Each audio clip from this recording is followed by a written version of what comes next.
So how was the environment at your home when they all came to know about it? It was very overwhelming, I would say. I could not describe it in words. Now UPSC is considered one of the toughest exam in the country and there are limited seats also. So how did you come to a conclusion कि नहीं यार फिर भी करना ही है मैं तो कर लूँगा types? So for that, we started making notes from different platforms as well. Toppersnotes was one such platform which has really sort of helped in decluttering a lots of things. Any inspiring story which is there in your preparation journey which you would like to share? So I would say mine was a story of lots of setbacks. But after my third attempt, when I was not able to qualify the film stage, so that was the biggest crisis I had at that time. Anything you would like to share to aspirants? हम तो इतनी छोटी जगह से आते हैं, क्या हम बन पाएंगे? That hard work has a place. It has a place everywhere. So if you do the hard work with consistency and perseverance, you will definitely find your purpose and place which you are looking for. Even in that's very nicely quoted in Gita, कर्म करे जा फल की चिंता मत कर. Hello everyone, I am Ayush, founder and CEO of Toppersnotes, and today I am very happy to host someone who hails from a very small Dhani Bamlas near Junjunu, and from Bamlas he went to Delhi University and then now became one of the toppers of UPSC exam, secured 39th rank in UPSC CSE. So his name is Rohin Kumar, and welcome Rohin. We would love to know and learn from your experience and your story, how from Bamlas you have cracked UPSC CSE and with such a good rank, and love to know about you, like what's your family background, like where were you born, where you studied, how did you grow up? Please tell us about it. First of all, thank you, Ayush. Thank you for the interaction. And so, as you're told, I come from a small village, Bamlas, which is in Junjunu district of Rajasthan, where I've done my basic schooling. Later, I moved to Delhi University, where I've completed graduation in BA, then post-graduation in MA Geography from Delhi School of Economics. So that's my academic background. After that, I started preparing for this examination, and it was a really long journey for me of 5 attempts. Started in 2021, concluding with rank 39 in 2025. Great. So from where did you get the motivation of, becoming an IAS officer? So the thing is, my family, they were associated with public life from a very long time. My father is in public life at the local panchayat level. So I've always seen him interacting with the people, working for the people, and deriving that satisfaction by such interactions. So I'd come across these things from my childhood, but I did not had any plans of UPSC by that time. So when I came to Delhi University as part of the academics, here I got to know about civil services in detail. Many of my seniors, many of my friends were preparing for the examination, and the teachers were also supportive in giving us directions in that regard. So it is at this place I realized the potential that civil services hold, and I could see that through civil services as a platform, we could work in a direction wherein we are truly contributing towards the society. We are giving back to the society, contributing towards nation development. So this is something that was there for me. So like UPSC, people think like it's a very tough exam also. So like as you mentioned, you are not very studious person, or you call yourself an average person. Like how did you build that mindset? Okay, yaar, I'll do UPSC, I'll crack. So there are so many toppers of every school sitting here and there. Then how did you build that mindset? Okay, नहीं यार मैं भी कर सकता हूँ. वो कैसे अपने अंदर आया? Who was of a mindset from childhood that if I want to do something, then I'll do it with utmost honesty, and I'll do it till the time I'll not achieve that thing. So I was someone of that nature from like always. So after coming to Delhi, I got to know about civil services examination. It is at this time that I got a good circle of friends. I was in regular touch with my teachers as well. So they gave me that confidence. So with my initial academic journey being into Delhi, I could see that potential in myself that I could also do good in academics. Before that, I was not convinced by this very fact. But after that, I thought that I could do something in this direction as well. So it is at this time that the confidence of the people around me and somewhere the self-confidence also started building in me that I could do something with the academics. And I thought civil services would serve that purpose. So basically, when did you start full-time preparation of UPSC? You started doing it during the college time only, or you started preparing full-time after your graduation? Like after second year, it was very much clear in my mind as well, and with discussion with my family, I was clear that I'm going for this examination. So in the third year, we started doing the basic groundwork that was needed, like reading the basic NCRTs. We started reading the newspapers, or the basic work that could be done. So we, as a group of friends, started doing these set of activities, but we started the preparation full throttle, I would say, after completing the graduation. So you did like self-study during your whole preparation, or you started with some coaching or some help from a coaching institute? Yes, I had that guidance from several platforms in the initial part only. After that, I did self study only. So you graduated in 2019 and you gave your first attempt in 2021. So like why didn't you give your first attempt in 2020? Why 2021? Like was there any specific reason? There were two reasons for that. First, that my optional was not covered at that point of time. Second was that my there was an age factor as well. I was not 21 years by that time. So these were two reasons by which I So delayed it. but you had a long period of time, like 2 years of time in your first attempt. So, briefly giving an background of my UPSC journey in the initial attempts. So, in the first attempt, I missed the GS cutoff by 4 marks and CSAT cutoff by around 10 marks. So, I could not make it that time. In the second attempt, I cleared the GS cutoff by 4 marks above the general cutoff, but I could not clear the CSAT by 1.5 marks around. So, that was the biggest setback. Then in the third attempt, I cleared the examination in 2023. Then in the fifth attempt, I could clear all the stages and rank 39. So I think there are a lot of ups and downs and a lot of learnings I see somewhere you have cleared prelims, not able to clear CSAT. Somewhere you have cleared CSAT, not able to clear GS prelims cutoff. So I think there must be a lot of learning in your preparation journey from there. So can you like pinpoint or highlight what were the key learnings which you had in this preparation journey? Like why was this happening? Like I think I have in all the discussions which I have had with a lot of toppers, like there is a similar pattern, but I think you have seen it all in your journey. So would you like to highlight them a bit? So you are right in pointing out this. I had the taste of all the medicines of UPSC in my this long journey.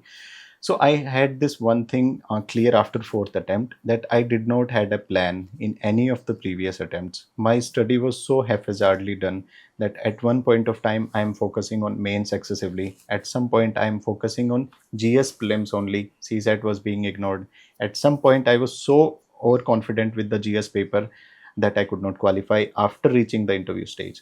So one is that a clear charted out plan for one complete exam cycle was missing in almost all the attempts before this one. Second would be, I would say, that a lack of self confidence in my own preparation. Despite spending lots of hours into studies, we used to have this self doubt that whether we would be able to clear this examination or not.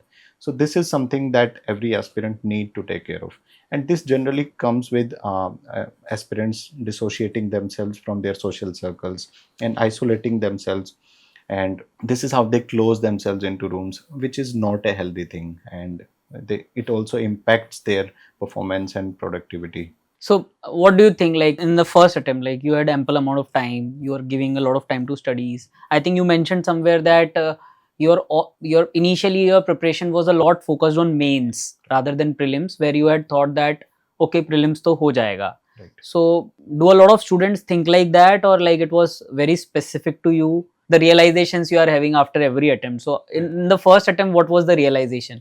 In the first attempt, I would say I devoted a very less amount of time to the prelims. I was of the opinion that I'll do mains very well, and prelims would be something that would fall naturally if I'm very well versed in mains. But that was not the case, because every stage of this examination requires a different set of skill set, different kind of a mindset. So that was something that was missing, that skill set and mindset, that I did not had that advantage of solving questions in that limited period of time. And after reaching to the examination center and solving the paper, there were a few sections in the paper that I could not manage. What was the feel in the second attempt when you focused a lot on GS prelims this time? but then you I think lagged a few marks in CSET. So did you focus on CSET in the next attempt, or what exactly happened? I did focus, but to me it appeared at that point of time that 10 marks is something in CSAT. It would amount to 4 questions, so I would manage that those 4 questions very easily. But I was unaware of the fact that if I'm preparing for the cutoff only, which is 67 marks, in around 67 in CSAT, then in the real examination condition that would going to be somewhere lesser than that.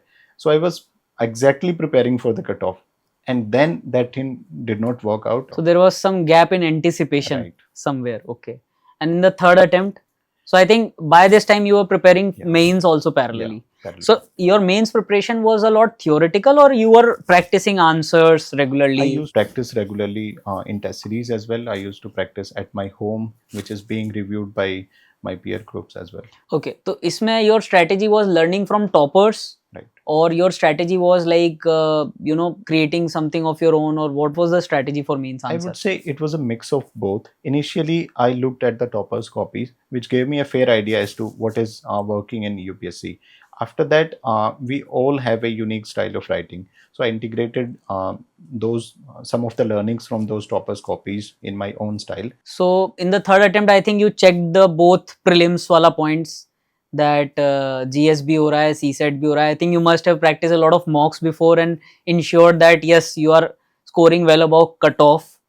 And then you appeared for mains also that year. What went wrong? The interview went wrong in that attempt, or the mains went wrong? I did not had a plan for a complete examination cycle. So this time I had a plan for prelims, both GS and CSAT. I had a plan for mains examination as well, and it worked there. But I did not had a plan of interview stage at this point of time. I was someone who wasted lots of time after mains. They dissociate themselves from the preparation for like 2 to 3 months until the results are out. So that was the exactly mistake that I did at that point of time. After the interview stage came, and I could not bounce back at that stage in that limited amount of time, and that costed me in with a very low score in interview, and I could not make it to the finalist as well. So I think you scored somewhere around 130 in the interviews. Yeah, in the so if you would have scored general average like 160, 170, you would have got selected, I yes, guess. I would have. In this attempt, you learned that you missed out on the interview stage. Right. And then what happened in the fourth attempt? Again, like you were not able to clear prelims. So for the examination part, I had all the learnings that how I have to manage. But there were some issues in mindset, I would say. Clearing into this examination, it is a mixture of both mindset plus academics. It has to be both. So academics wala part I have done decently well till this stage.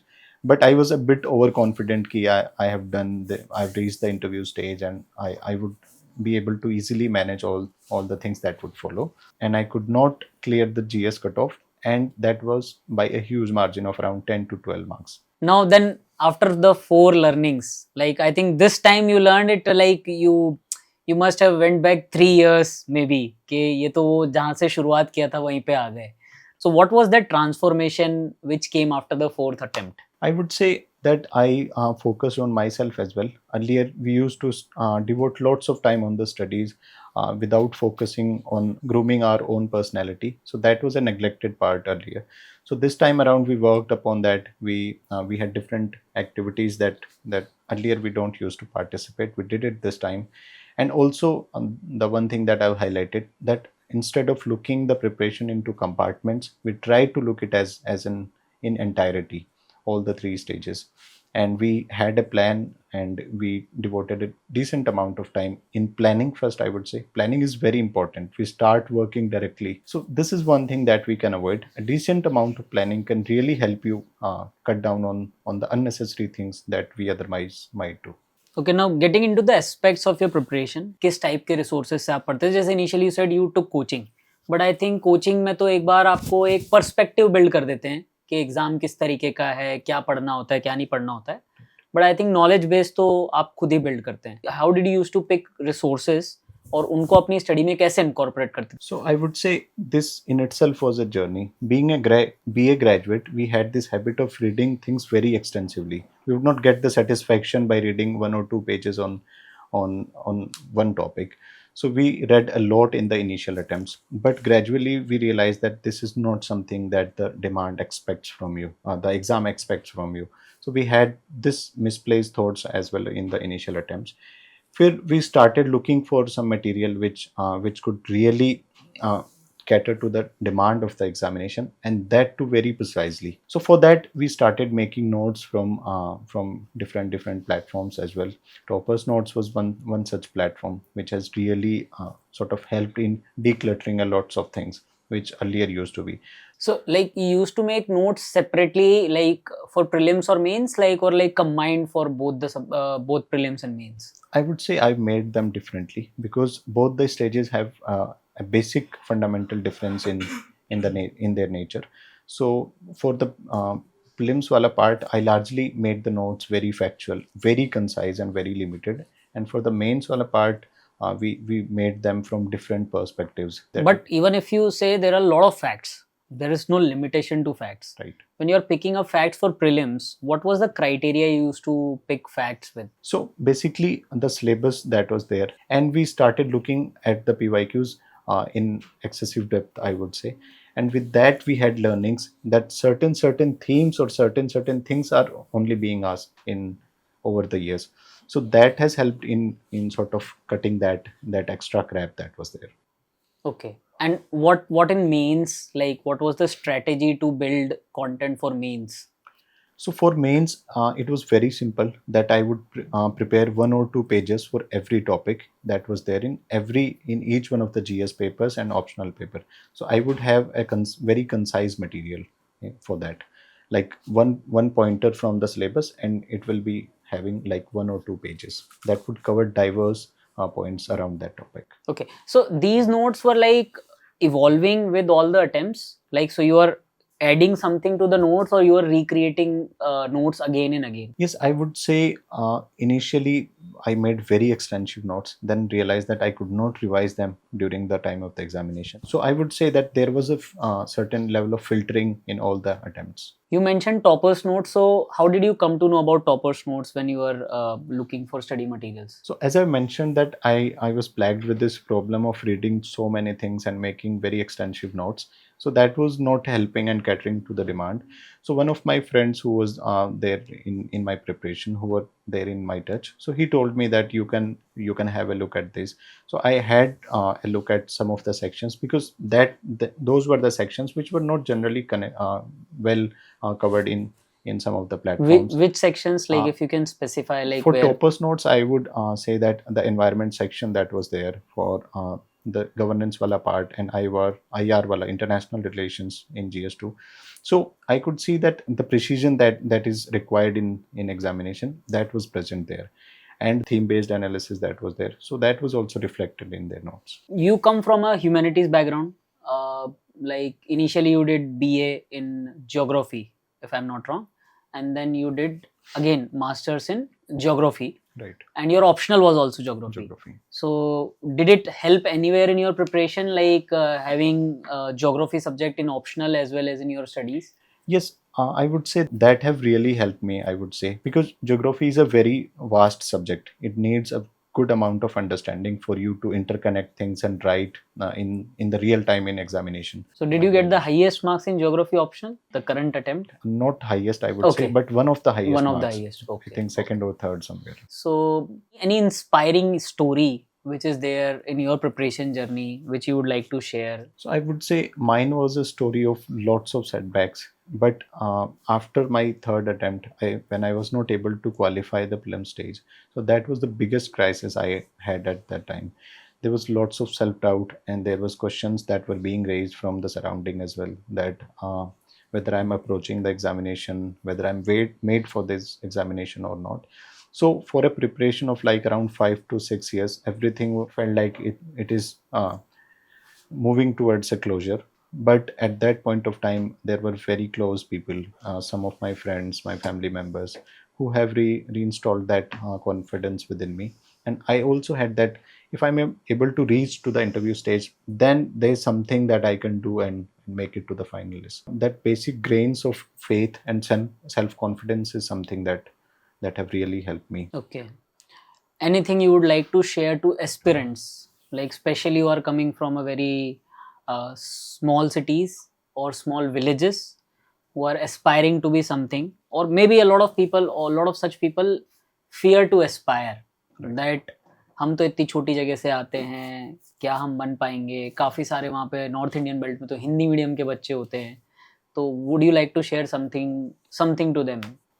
I would say that until the results of this year were out, I was also of the same self doubts whether people coming from decently and humble backgrounds are able to clear this examination or not. But now I can say I'm convinced that hard work has a place. It has a place everywhere. So if you do the hard work with consistency and perseverance, you will definitely find your purpose and place which you are looking for. But within journeys, please try that you are not lost in these long journeys. There are lots of distractions that could be there, and also try to groom yourself into this long journey. Do not isolate yourself and keep yourself into closures that after a point of time you realize that you have missed out on life. So please do not miss out on that. Do not let this examination define you completely. What do you believe in? You believe in that you crack the exam on the day of exam, or you have cracked the exam before appearing? What do you think is your belief system? Like you have a six long year of journey and you have failed at various stages of exam and then finally cleared all the phases in one full throttle with a good rank. Right. So I'm reminded of a very beautiful quotation with these remarks, that battles are not won in the battlefields; they are won outside the battlefields. And this is something that I had in my mind, that before going into the examination, if I had this mindset, if I have doubts whether I would be able to clear or not, then definitely I'm not going to clear it. So I had this mindset very clear this time, that I will not have an iota of self doubt on myself this time. So that worked for me as well. By the time I went out of the examination hall after mains, I was very satisfied. I was very happy, and for a good amount of time, I had the satisfaction that I have done up to optimal level of my potential, natural potential that is there. I have done very hard work, and I think that will translate into the results. I had this faith, but I did not see this coming this far, that getting a double digit rank. But I think the what I felt, I understood from this interview is that you neither should have a self doubt, you neither should have a overconfidence. You be analytical, you be watchful, you observe what you are doing, you keep on assessing yourself if you are doing going in the right direction. Even in, it's very nicely quoted in Gita, karm kare ja phal ki chinta mat kar. So if you are doing the right karmas, then the phal will be yours. Thanks, Rohin, for joining us and giving us so much of your success story and all the gyan.